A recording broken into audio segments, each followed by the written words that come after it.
ببین من دوباره از زبان فارسی دیگه دیوونه شدم.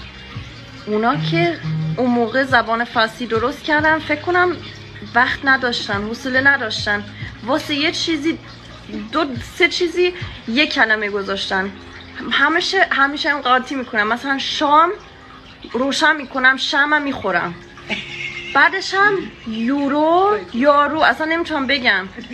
من به شوهرم یه بار گفتم اون یورو چی گفت نمیدونم، از دلار بپرس.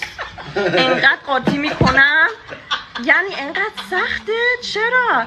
بعد همه چیزم میخورید، هوا میخورید، غذا میخورید، تو فوتبال یه گل میخورید، اگه اسکولی زمین میخورید.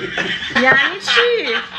دیگه آلمانی برعکسه، اونا انقدر بیکار بودن واسه خودشون آرتیکل درست کردن که سخت‌تر بشه.